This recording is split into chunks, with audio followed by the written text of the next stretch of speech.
Hürtgen Forest, German-Belgian border, November 12, 1944. The forest does not make a sound, it absorbed es. The snow, a fresh, wet powder, is a blanket draped over einen corpse. It clings to the dense furs, it softened the jagged outlines of shattered tree stumps, it muffles die Fußfalle auf der two men moving through the gloaming. Die Air ist kalt genug, einem Manns Zähne zu eken. Eine dampfpenetrierende Kälte, das seebt durch Woll und Leder und setzt tief in den Boden. Es schmelzt von Pein, Wetterde und Vier. To the east, the battle growls.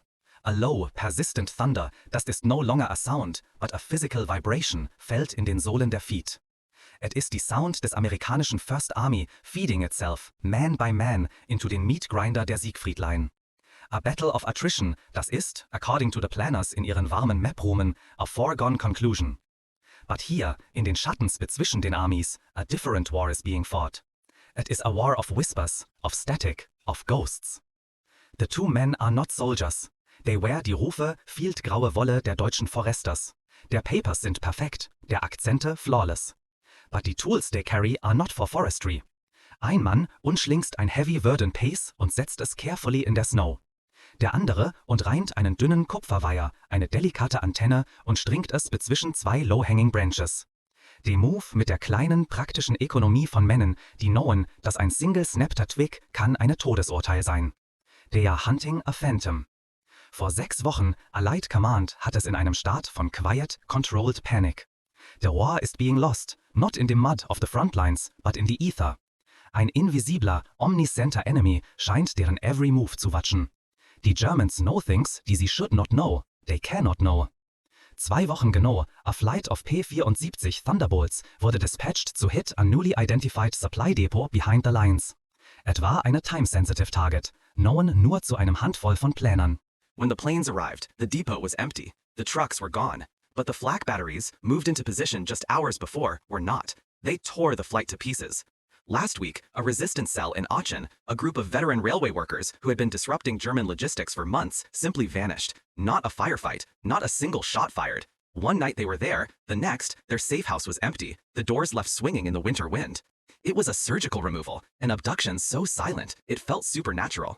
The Allied system, the vast, complex machine of intelligence gathering, is breaking down. The human agents, the spies and saboteurs parachuted behind the lines, are being caught at a rate that is not just alarming, it is unsustainable. The life expectancy of an OSS operative in this sector has dropped from months to mere weeks. They are being hunted, not with dogs, not with patrols, but with an eerie, uncanny prescience. The official doctrine is that there is a leak, a high-level traitor, a mole buried deep inside SHAEF headquarters, feeding the German Abwehr the Allied order of battle. The counterintelligence officers are tearing London apart, looking for this phantom spy. But the two men in the forest know better.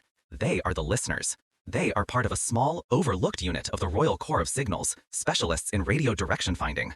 Their job is not to interrogate prisoners or cultivate sources. Their job is to listen to the air itself. And the air is telling them a different story. The man at the radio receiver puts on his headphones, his breath pluming in the frigid air. He adjusts the dial, a slow, patient turn. The headphones hiss with static, the sound of an empty universe. He is not listening for a voice, he is listening for a heartbeat, a faint, rhythmic pulse that appears on the airwaves for a few seconds at a time, at irregular intervals, and then vanishes. It is a signal unlike any other. It is too clean, too fast. It is not the clumsy tapping of a human operator. It is the sound of a machine. And for weeks, they have been chasing it, triangulation point by triangulation point, across the blasted landscape of occupied Europe. From Normandy to the outskirts of Paris, and now here, to this dark, frozen forest on the very edge of the Reich. The pulse appears. It is faint, a delicate, staccato burst. Bip, bip, bip, bip, bip. It lasts for less than 5 seconds. It carries no discernible message. It is just there, a ghost in the machine. The operator's hand shoots out, his fingers flying across his instruments, taking a bearing. His partner, watching a compass, takes another. They work without speaking. The signal is gone, vanished. The first man pulls off his headphones. He looks at his partner. His eyes are wide. They have a new line. And this line, crossed with their last two, does not point toward a military base. It does not point to a command bunker or a Gestapo headquarters. It points to a dead space on the map. A quiet, agricultural valley a dozen miles inside Germany. A place of no strategic value. A place of dairy farms, of rolling hills, of Nothing. This is the impossible problem. The German war machine seems to possess a sixth sense, a clairvoyant ability to anticipate Allied strategy. And the source of this power, the faint electronic heartbeat of this omniscience, is emanating from a place where nothing should be. This is not the story of a great battle. It is not the story of generals moving armies across a map. It is the story of a secret so vast and yet so cleverly hidden, it threatened to derail the entire Allied invasion of Germany.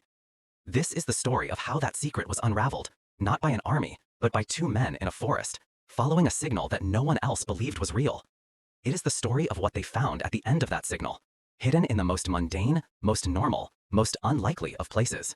A farmhouse. A discovery so shocking, so far beyond the known capabilities of technology, that the spies who found it could barely believe what they were seeing. To understand the farmhouse, you must first understand the crisis. By the autumn of 1944, the war in Europe had entered its most dangerous phase. The euphoria of D-Day and the liberation of Paris had evaporated, replaced by a grim, grinding reality. The Allied armies, after their spectacular race across France, had run out of steam. They had, in effect, outrun their own supply lines. The legendary Red Ball Express, the sprawling convoy of trucks running day and night from the Normandy beaches, was performing miracles, but it was not enough. The tanks needed fuel, the guns needed shells, the men needed food, ammunition, and winter clothing. At the tip of the spear, armies under Patton and Montgomery were stalled, bogged down in mud and blood at the German border. This was the strategic problem. The German Wehrmacht, which had seemed on the verge of total collapse in August, had performed a stunning recovery. Retreating to the formidable defenses of the Siegfried Line, pulling back onto their home soil, they were now fighting with a renewed savage ferocity. Every yard of German ground had to be purchased with Allied lives. The established Allied solution was air power and intelligence. The plan was to use the overwhelming might of the Allied air forces to smash German supply lines, to pulverize their industry, and to cripple their ability to wage war. To do this, they needed good targets, and for that, they needed good intelligence. This is where the system was failing. The intelligence picture, which had been so clear during the breakout from Normandy, was suddenly becoming opaque, cloudy. The two main pillars of Allied intelligence were Ultra, the decrypts of German Enigma traffic from Bletchley Park, and Humint, human intelligence from spies and resistance fighters on the ground. Both were being systematically undermined. Ultra was a strategic miracle, but it had its limits. The Germans were constantly changing their codes and procedures. A decrypted message might give a priceless insight into German intentions, but that insight could be hours or even days old. For the tactical information a bomber pilot or a platoon commander needed, the location of a specific tank, the strength of a specific pillbox, Ultra was often too slow. For that, the Allies relied on people, on French and Belgian resistance fighters who counted the trains rumbling toward the front, on OSS and SOE agents, men and women of incredible bravery who lived in the shadows, reporting on troop movements and factory production. And now, these people were dying. The institutional arrogance was rooted in London and Paris. The high command at SHAEF, men who saw the war from 30,000 feet, were convinced the problem was one of classical espionage. They believed a German master spy, a new Mata Hari, had penetrated their headquarters. They saw the pattern of compromised operations and concluded it must be a human failure, their own human failure. The frantic mole hunt began, sowing suspicion and paranoia throughout the Allied command structure. They were looking for a person, for a motive, for a betrayal. They dismissed the alternative. Down in the technical branches, in the radio listening stations, a handful of signals intelligence officers were noting an anomaly, a series of strange, high-speed, non-Morse signals. They were weak, hard to pin down, and they seemed to be part of a vast, disciplined network. The reports were filed, sent up the chain of command, and largely ignored. It was considered technical noise, ghost signals, a German deception meant to distract them. The generals were looking for a traitor in a trench coat, not a phantom in the static. They were looking for a James Bond villain. The truth was infinitely more bureaucratic and far more terrifying. The ticking clock was the weather. Winter was coming to the Ardennes, the heavily forested, seemingly quiet sector of the front held by a thin screen of green American troops. The Allied High Command, obsessed with their own planned defensives, considered it a rest area, a place to season new divisions. Their intelligence reports, flawed and incomplete, confirmed this view. The Ardennes was quiet, too quiet. In reality, hidden under the canopy of the dense forests, shielded from the prying eyes of reconnaissance planes, the Germans were gathering for one last titanic gamble. Hitler was massing the best of his remaining panzer divisions for a surprise winter offensive, an armored blitzkrieg aimed at splitting the Allied armies in two and recapturing the vital port of Antwerp. It would be known as the Battle of the Bulge. If the German buildup went undetected, the result would be a catastrophe on a scale that could break the back of the Allied advance. The entire timetable for the end of the war was at stake. Hundreds of thousands of lives rested on the ability of Allied intelligence to see what was coming. And their eyes were being systematically poked out. Their ears were being deafened. Every resistance cell that could have reported the troop trains moving west was being rolled up. Every spy who could have warned of the new SS Panzer divisions arriving was being caught. The Germans were operating behind an almost perfect curtain of security. The established solution to keep sending in more agents was becoming a suicide pact. The mole hunters at SHAEF were chasing their own tails. The entire Allied intelligence apparatus was staring at a black hole, a massive, growing blind spot right at the most critical point on the entire Western Front. The system was failing because it was built on a flawed assumption. It assumed the enemy was playing the same game by the same rules. It assumed that intelligence was a human endeavor, a game of spies and secrets. It was not prepared for a machine that was systematic, that was inhumanly fast, and that was hiding in the most brilliant place of all. Not in a fortress, not in a bunker, but in plain sight. Its nerve center was not a steel and concrete complex. It was a place of stone and timber, of haylofts and manure piles, a place no one would ever think to look. The two men were Sergeant Alfred Withers and Corporal Shaw, and of the two, Withers was the one the system was designed to ignore. He was not a soldier. He wore the uniform, he held the rank, but his entire being was that of a civilian technician, a man accidentally misplaced in a war. Where other sergeants were hard, loud, and weathered, Withers was quiet, pale, and perpetually distracted. He was a tall, stooping man with thin wrists and the long, delicate fingers of a watchmaker. Before the war, he had worked for the BBC, not as a glamorous announcer, but deep in the bowels of the engineering department at Alexandra Palace, specializing in the arcane physics of high-frequency broadcast propagation. His war was not against men, but against static, against signal drift, against the sunspots and atmospheric whims that corrupted the pure, clean waves of information he revered. His commanding officer, a captain whose pre-war life had involved managing a Yorkshire textile mill, saw Withers as a necessary but irritating eccentric, a man who spoke a different language, a language of hertz and harmonics. He was a low-status specialist, a cog in the machine, valued for his technical skill but dismissed for his lack of military bearing. He was perpetually cleaning his spectacles, forever making meticulous, spidery notes in a logbook, and he possessed a maddening habit of staring into the middle distance, as if listening to a conversation no one else could hear. In a world of blunt instruments, of artillery and bayonets, Alfred Withers was a tuning fork. Shaw was his opposite, a short, pugnacious Londoner who understood the army perfectly. He followed orders, he kept his rifle clean, and he regarded the strange, pulsing signal they were chasing as just another job. It was Withers who was obsessed. It was Withers who lay awake at night in their freezing listening post, the headphones clamped over his ears, replaying the recordings of the signal over and over. This was his eureka moment.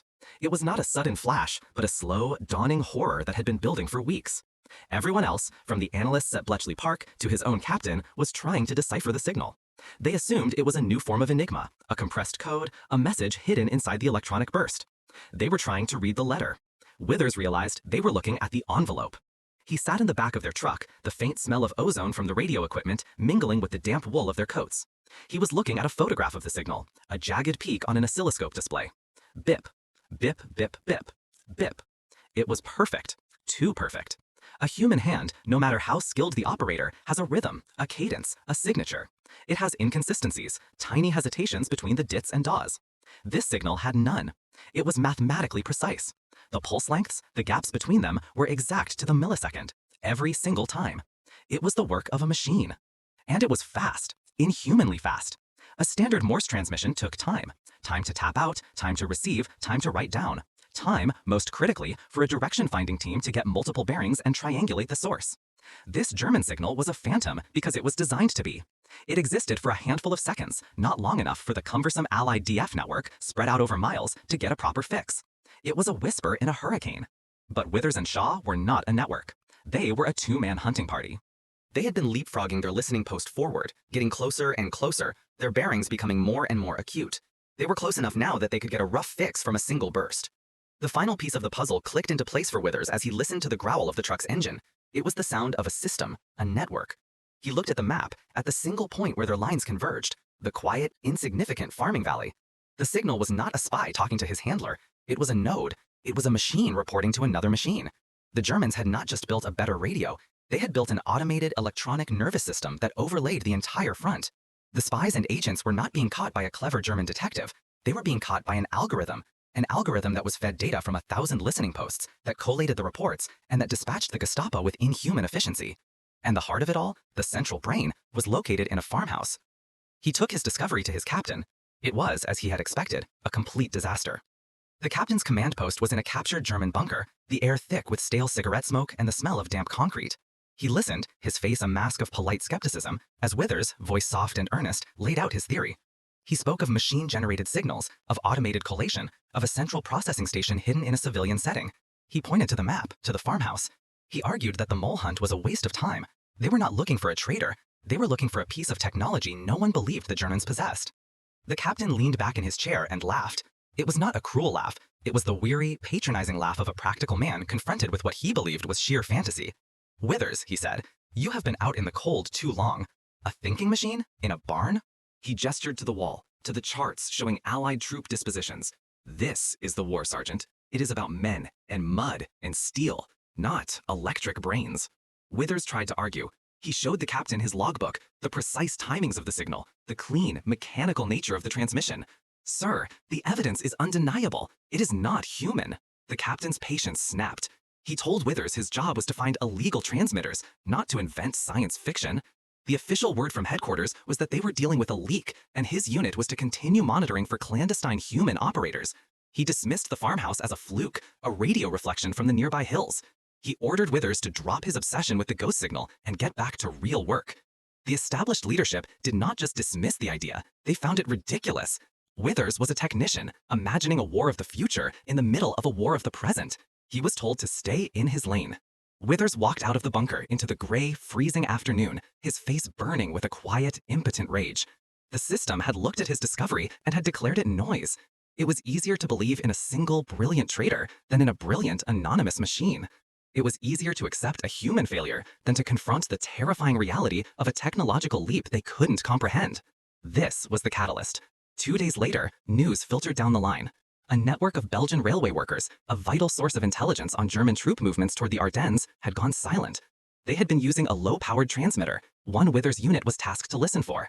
There had been no distress call, just silence. Withers knew, with a sickening certainty, what had happened. The ghost machine had heard them. It had triangulated their position with its ice-cold speed and precision, and the Gestapo had been sent. The system was not just wrong, it was getting people killed. The captain's refusal to listen, the high command's arrogant mole hunt, it was all a fatal diversion. The real enemy was the signal, and it was still out there, pulsing, listening, hunting. He made his decision that night, huddled with Shaw in the back of their truck. He was going to break the rules. It would not be a small infraction. He was going to commit a series of acts that could, if discovered, land him in a military prison. He was going to conduct his own, deeply unauthorized test. He could not go to the farmhouse. That was suicide. But he did not need to. If he was right, if this was a network, a machine talking to other machines, then it must have a protocol, a language, a digital handshake. He did not need to see the machine. He just needed to talk to it. His new tactic was not to listen. It was to transmit. He explained it to Shaw, his voice a low, urgent whisper. The German signal was always the same. Bip, bip, bip, bip, bip. It was a fixed pattern. Withers believed it was an identifier, a call sign.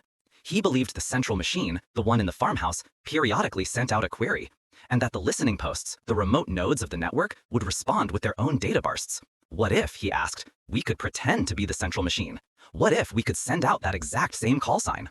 Shaw stared at him. He said, you mean transmit? On their frequency? Al, that is insane. They will hear us. They will triangulate us in 30 seconds. Withers shook his head. No. They will not be looking for us. They will be looking for one of their own. We will not stay on the air. We will do exactly what they do. One burst, 5 seconds, a perfect replica.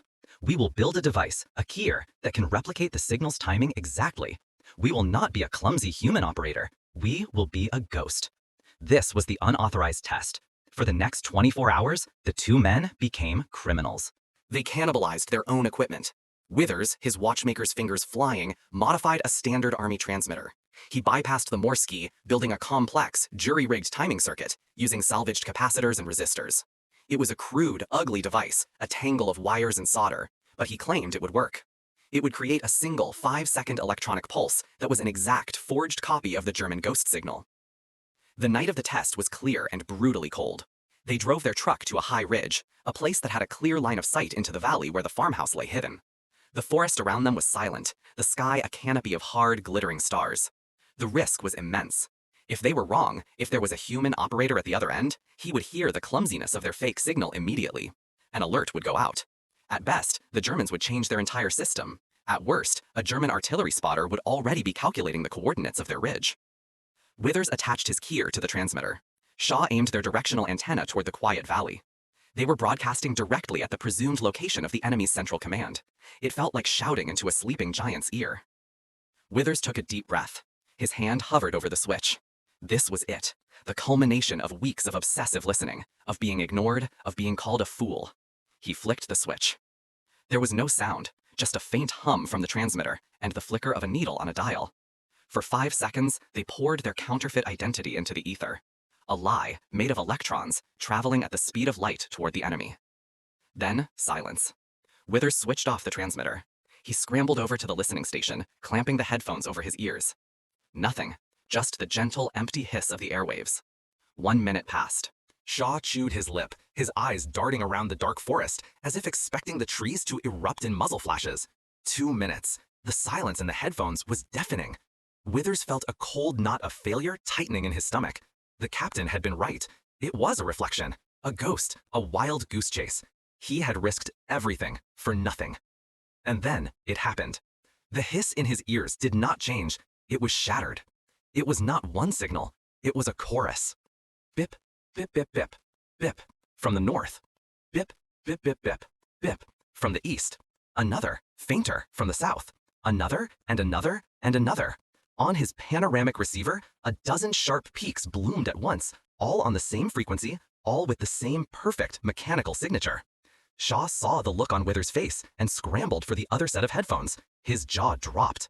It was the network, the whole vast, invisible thing.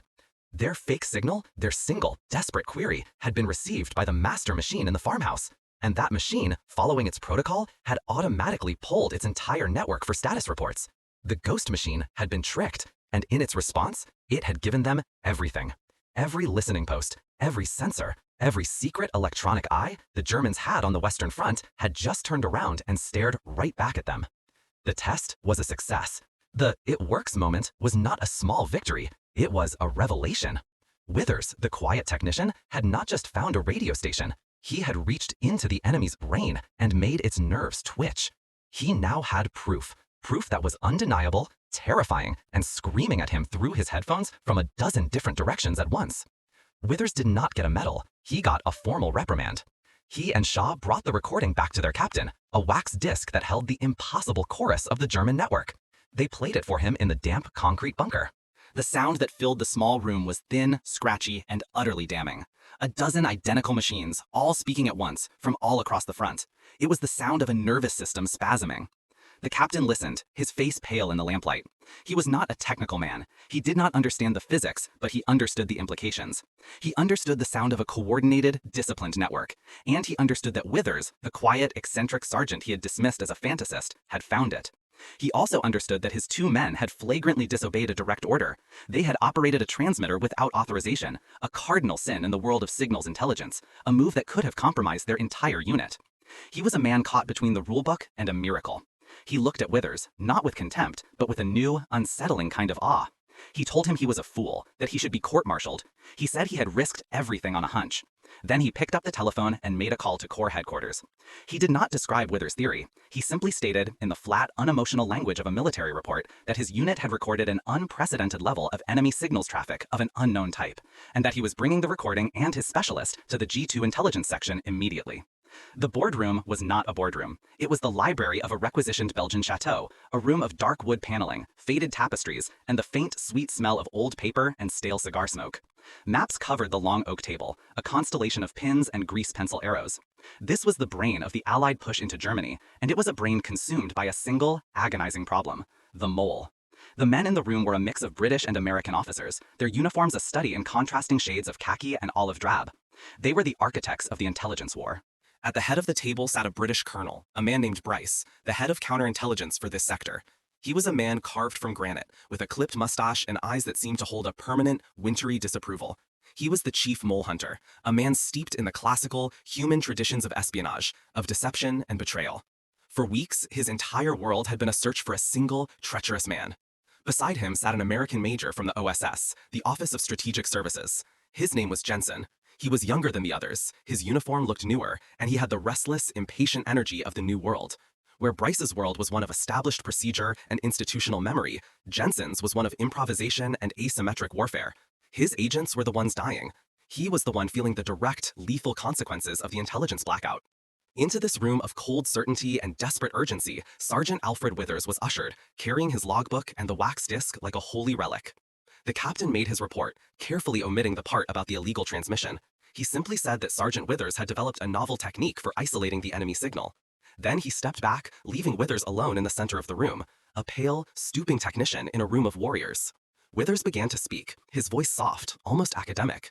He explained the timings. He described the inhuman precision of the transmissions. He laid out his theory, not of a single spy, but of a network, a machine. He pointed on the main map to the spot where all the lines of his triangulation converged. A farm, he said, a simple dairy farm in the Cal Valley. He believed it housed the central processing hub, an automated electronic brain that was collating signals intelligence from across the front. He finished. The silence in the room was absolute, broken only by the crackle of the fire in the stone hearth. Colonel Bryce took a long, slow draw from his cigarette. He looked at Withers, not as an officer looks at a sergeant, but as a biologist might look at a curious insect. He did not seem angry. He seemed tired. He spoke, his voice layered with a weary, condescending patience. "Sergeant," he began, "I admire your technical diligence. It is, however, quite clear you are a technician, not an intelligence officer. What you have described, this fantastical electric brain, is the stuff of boys' adventure novels. It is not the reality of modern warfare." Bryce stood and walked to the map. He explained to Withers, as one might explain to a child, the concept of a Funkspiel, a radio game. He said the Germans were masters of deception. He theorized that the signal Withers had found was a brilliant, elaborate hoax, a ghost network designed to do exactly what it had done, distract Allied intelligence, to send them chasing phantoms in the static, while the real work was being done by human agents. The farmhouse, he declared, was almost certainly a decoy transmitter, a radio beacon designed to be found, to lead them on a wild goose chase. This was the system protecting itself. Bryce's entire career, his entire worldview, was built on the primacy of human intelligence. The idea that a machine, an algorithm, could be outthinking his network of spies and analysts was not just wrong, it was offensive. It was an insult to his profession. He saw Withers' theory as a dangerous fantasy, a distraction from the real, difficult work of finding the traitor in their midst. He dismissed Withers with a wave of his hand. "Thank you, Sergeant. That will be all. You may return to your duties." He turned back to the other officers, ready to resume the real business of the war. Withers stood frozen. He had presented his proof, the culmination of weeks of work, the greatest discovery of his life, and he had been dismissed, laughed at. He had been called a child. The system had not just rejected his idea, it had refused to even see it. But he was not alone. Major Jensen, the American, had been silent throughout the entire exchange, his eyes fixed on Withers. He had not looked at the colonel, he had looked at the technician. He had seen the raw, unshakable certainty in the man's eyes, and he had heard something in the recording that the others had missed. He had heard the sound of his own failure. He had heard the sound of the machine that was killing his men. He spoke, his voice quiet but carrying a sharp edge of command. "Colonel, I am not a radio expert, but I am an expert in dead agents. I have lost 12 men in the last month. 12. Not captured, not compromised, vanished. The Gestapo are not getting lucky. They are not just good. They are clairvoyant. The mole hunt has produced nothing, not a whisper. Forgive me, Sergeant," he said, turning to Withers, "but your theory, as strange as it sounds, is the first thing I have heard in 6 weeks that actually fits the facts." This was the advocate, the one man in the room whose desperation outweighed his skepticism. Bryce turned slowly to face Jensen, his eyes cold. "Major," he said, "your operational security is your own affair. Chasing this technician's fantasy is a dereliction of our duty. We have credible intelligence pointing to a leak inside the Belgian liaison mission. That is where we will focus our resources." The conflict was now open. It was the old world versus the new, the spy hunter versus the special operator. Bryce, the man of systems and procedures, saw Withers' theory as a threat to the established order. Jensen, the pragmatist, saw it as the only way out of a dead end. He argued, his voice rising with passion. He said that Bryce's credible intelligence had been wrong for 2 months. He said they were rearranging deck chairs on the Titanic while a German panzer army was, at this very moment, probably massing in the Ardennes behind a perfect wall of electronic security. He said he did not care if the signal was coming from a farmhouse, a spaceship, or the Kaiser's ghost. It was a lead. It was the only lead. The gamble had to be made. Jensen formally requested that a small reconnaissance team, a joint British-American patrol, be dispatched to observe the farmhouse. Not to attack it, just to look. To put a pair of human eyes on the source of this impossible signal. Bryce refused, flatly. He said he would not authorize a single man, a single bullet, or a single gallon of petrol for such a patently absurd mission. He declared the matter closed. He told the captain to take his sergeant and get back to his listening post. The system had won. The idea was dead. Withers felt a profound, sinking despair. He had failed. He turned to leave the room, his logbook feeling as heavy as lead in his hand. But as he reached the door, Major Jensen's voice cut through the air. "One moment, Sergeant." Withers stopped. Jensen did not look at Colonel Bryce. He looked at Withers. This was his damn the rules decision. He could not get official sanction. The system had blocked him, so he would go outside the system. He told Withers that while the colonel would not sanction a military operation, the OSS operated under a different, more flexible charter. He said he had a small team of specialists, men trained for exactly this kind of close target reconnaissance. They were not, strictly speaking, under SHAEF command.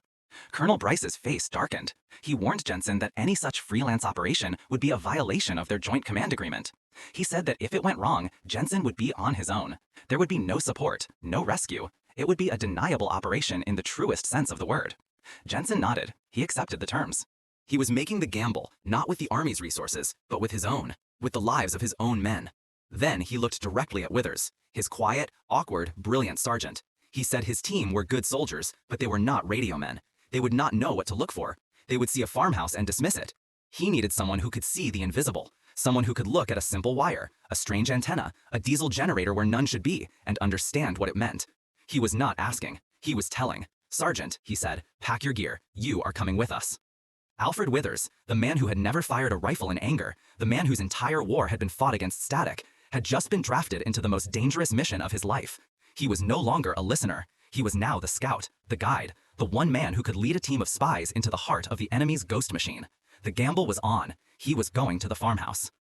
The journey to the farmhouse was a descent into a colder, quieter hell than Alfred Withers had ever known.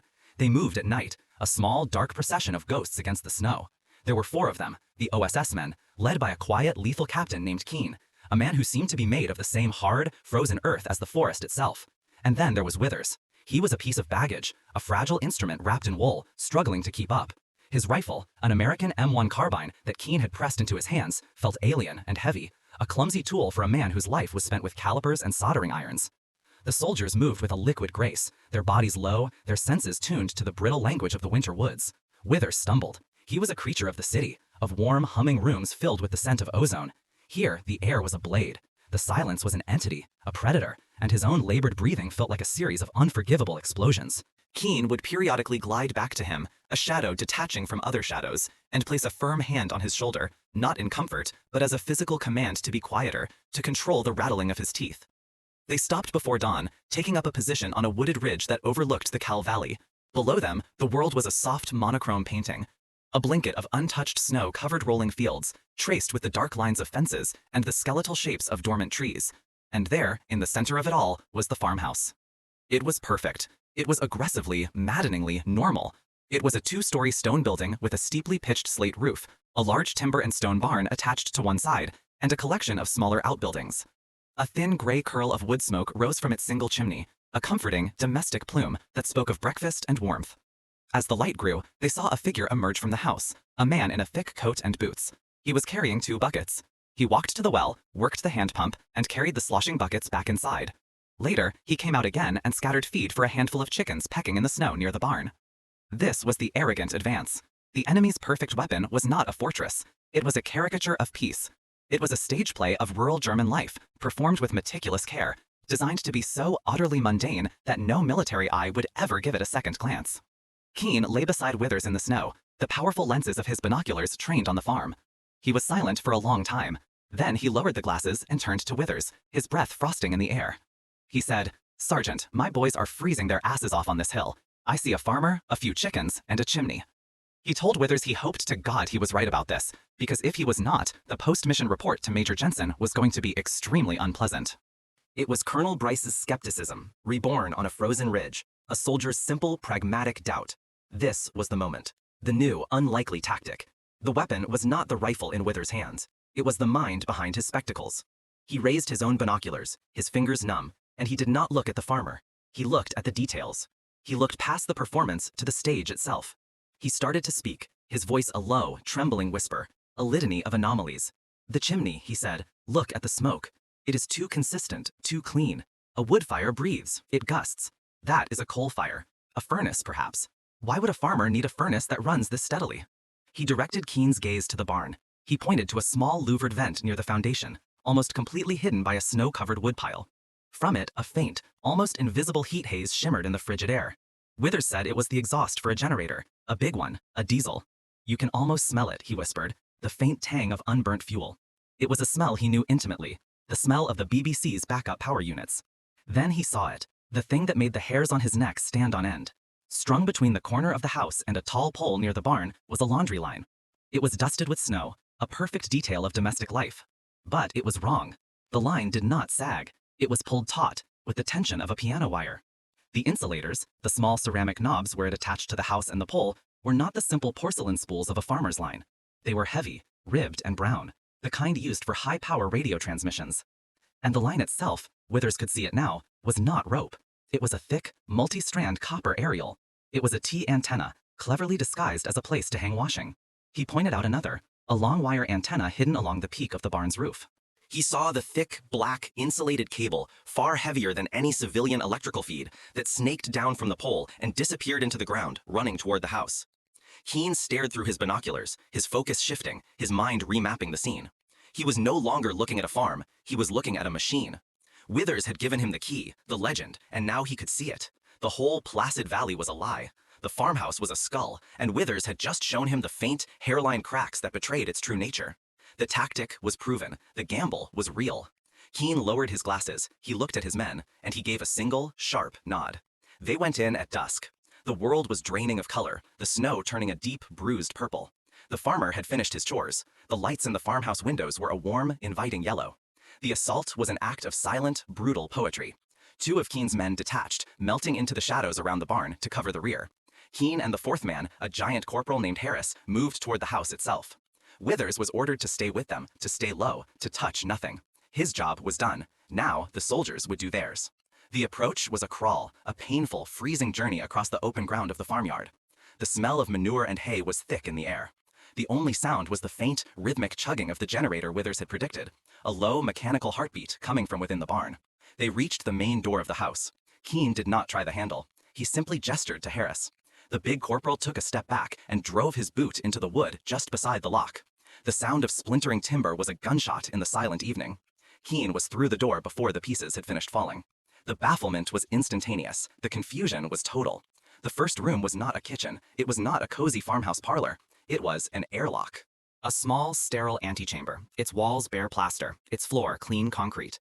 Another heavy, insulated steel door stood before them.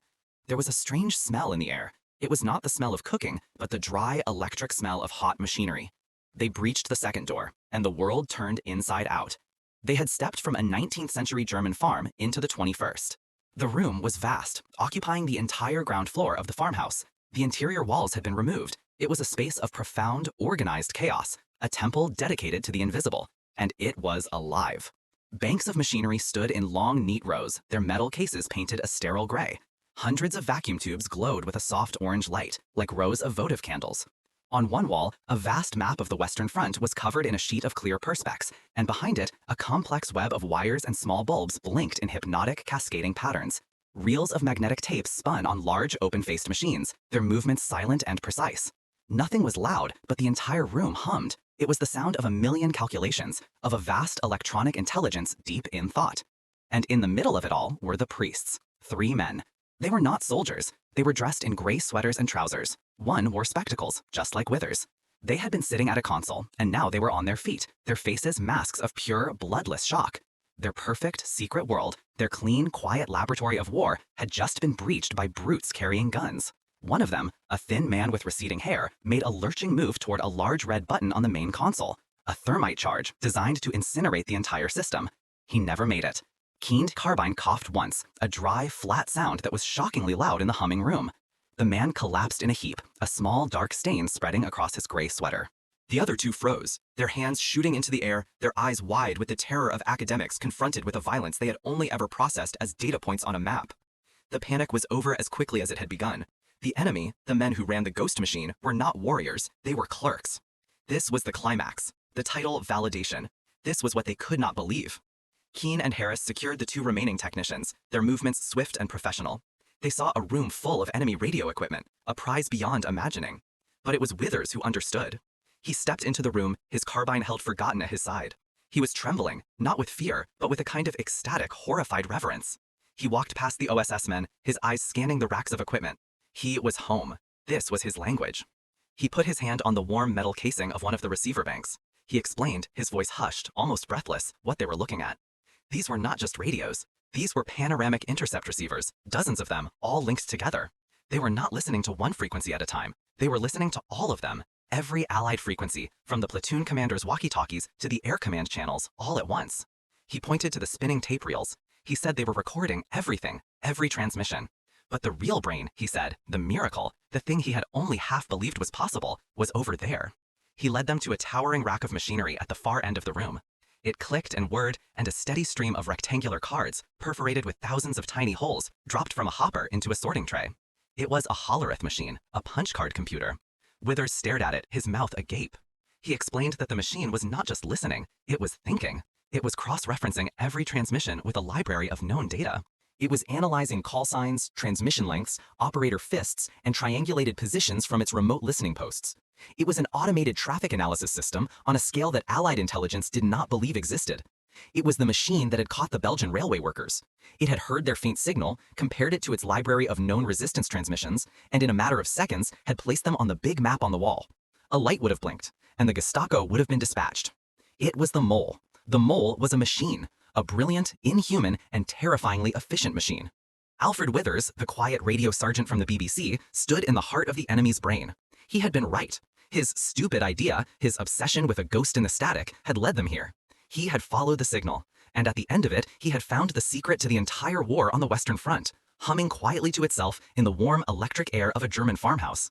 The unimaginable was real. The theory was a fact. The tactic, the one of bringing the right man instead of the right weapon, had been proven, decisively, in a room that smelled of hot metal and ozone. The system was not just compromised, it had been found.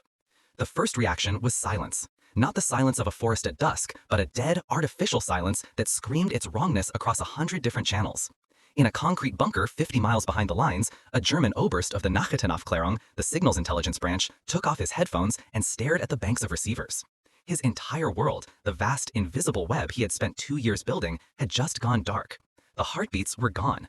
The network, his perfect, clairvoyant machine, was not reporting in. It was a failure so total, so instantaneous, that it did not compute. His first thought was a catastrophic power failure, a generator blown at the central hub. Then, a direct hit from a stray bomber, an accident of impossible odds. He dispatched a motorcycle courier to the Cow Valley with an urgent message, an act that felt archaic, like sending a messenger on horseback. By the next morning, the silence had been replaced by a storm. The reports that came in were not electronic, but human, panicked and bleeding. A fuel depot, its location changed just 12 hours before, had been obliterated by a squadron of typhoons that appeared out of the low clouds with unerring, murderous precision. A reserve panzer company, moving up to the front under cover of darkness, was ambushed and annihilated by tank destroyers that were waiting for them, dug in at the exact crossroads they intended to use. On the Allied radio nets, the chatter had changed. The call signs were different. The frequencies were shifting in a new, complex pattern. The Allies were not just talking again, they were shouting, confident and secure.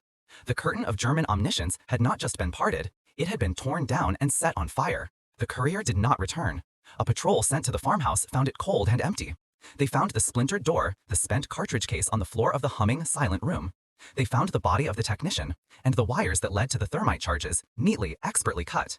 The machine was intact, but it was lobotomized. The core processing unit, the punch card collator, was gone. The magnetic tape reels had been taken. The logbooks had vanished. It was not a bombing. It was a burglary, a heist, a surgical strike so precise and so impossibly well informed that the Oberst, reading the report, felt a cold dread that had nothing to do with the advancing Allied armies. They had not just destroyed his machine, they had stolen its soul. His after-action report was a masterpiece of bureaucratic confusion. It spoke of an enemy action of unknown type, conducted by a force of unknown size, using methods that were, as of yet, undetermined. The truth was simpler. The perfect weapon had been defeated because its creators had never imagined an enemy like Alfred Withers. They had built a wall of electronic steel, never considering someone might simply listen for the echo, find the one loose brick, and walk right through. Withers himself never saw the Colonel's chateau again. His debriefing was conducted by Major Jensen in a cold Nissen hut near a muddy airfield. For 2 days, he sat with American and British engineers, men like himself, their faces alight with a kind of holy wonder as he explained the schematics of the German machine. He drew diagrams from memory, describing the punch card system, the panoramic receivers, the automated cross-referencing. He was no longer a sergeant. He was a professor, a high priest of a captured religion, explaining the mysteries of the enemy's god. Jensen tried to put him in for a medal. The recommendation, a detailed and laudatory account of Sergeant Withers' unique intellectual contribution to a mission of vital strategic importance, made its way to Colonel Bryce's desk. It was quietly lost. The official record could not accommodate the truth. The official story remained the one the system could accept. The intelligence blackout had been the work of a sophisticated German deception campaign that was ultimately overcome by conventional counterintelligence. The farmhouse was a footnote, its contents classified at a level so high it effectively ceased to exist. There could be no medal for a mission that had never happened. The hero's quiet life began almost immediately. Withers was transferred from the front, sent back to a signals intelligence depot in the south of England, a place of quiet routine and endless paperwork. When the war in Europe ended, he received his discharge papers, a travel warrant back to London, and a handshake from his commanding officer. He went home. He returned to Alexandra Palace, to the BBC, to his old workbench with its familiar scent of solder and hot vacuum tubes. His colleagues asked him what he did in the war, and he said he was in the signals, listening. He did not speak of the frozen forest, or the humming room, or the look in the technician's eyes. These were ghosts that belonged to a different world, a different man. He went back to his life's work, to the struggle against static and signal drift. He married, had children, and grew old, a quiet, stooping man with a maddening habit of staring into the middle distance, as if listening for a conversation no one else could hear. He was a man who had held the secret of the Battle of the Bulge in his logbook, and then went back to making sure the evening news went out on time. The system had ignored him, used him, and then forgotten him, which was, he often thought, the most efficient outcome of all. The moral of the farmhouse is not that the man is more important than the machine. The moral is that the right man is a weapon the machine can never understand. The German system was a technological marvel, a work of cold, logical genius. Its failure was not technological. It was a failure of imagination. Its creators, the brilliant technicians in their gray sweaters, believed in the infallibility of their logic. They could not conceive of an enemy who would ignore the message and listen to the silence in between. They could not imagine a mind like Alfred Withers. Likewise, the Allied system, the world of Colonel Bryce, was a failure of imagination. It was built on a doctrine of human conflict, of spies and traitors, of motives and betrayals. The Colonel was looking for a reflection of himself, a human adversary playing by the same ancient rules. The possibility that the enemy was not a man, but an idea, an algorithm made of wire and glass, was a truth his doctrine could not contain. He was blinded by his own expertise. The established solution for both sides was a suicide pact with their own assumptions. The Germans assumed their secrecy was perfect. The Allies assumed their enemy was human. Both were wrong. The breakthrough came from the man who was not a soldier, not a spy, but a specialist. A man who carried not a rifle, but a question. Withers' real weapon was not the illegal transmitter he built in the back of a truck. It was his obsessive, uncredentialed curiosity. He was the unlikely hero because his mind worked on a different frequency from everyone else's. He proved that the most important person on the battlefield is not always the one with the gun, but the one who can see the pattern that everyone else has dismissed as noise. And this is the full circle. The unauthorized idea became the new faith. The contents of the farmhouse, the stolen schematics, the captured technicians, and Sergeant Withers' debriefing were not lost. They were the seed. In the quiet, hidden laboratories of the post-war world, in places like Bletchley Park and Arlington Hall, a revolution began. The captured German machine was not just studied, it was revered, it was copied, it was improved. The ghost in the machine that Withers had hunted became the foundation of a new kind of intelligence. The Allies had been fighting a war of messages focused on the content of enemy transmissions. The farmhouse taught them to fight a war of signals. They learned to map the entire electronic battlefield, to analyze not just what was being said, but who was talking to whom, how often, and from where. The science of traffic analysis, of sifting through the metadata of a billion transmissions to find the one crucial pattern, was born in that room of humming vacuum tubes. The unauthorized theory of the quiet sergeant is now the central guiding doctrine of the modern surveillance state. Every signal, every pulse, every whisper in the ether is considered a piece of a larger puzzle. The descendants of the farmhouse are the vast, silent listening posts of the National Security Agency and GCHQ.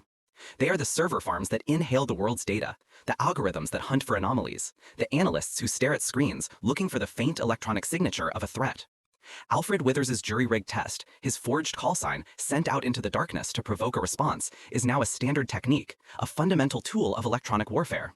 The idea of fooling a network, of making the enemy's own system reveal itself, is no longer a desperate gamble. It is a chapter in the manual.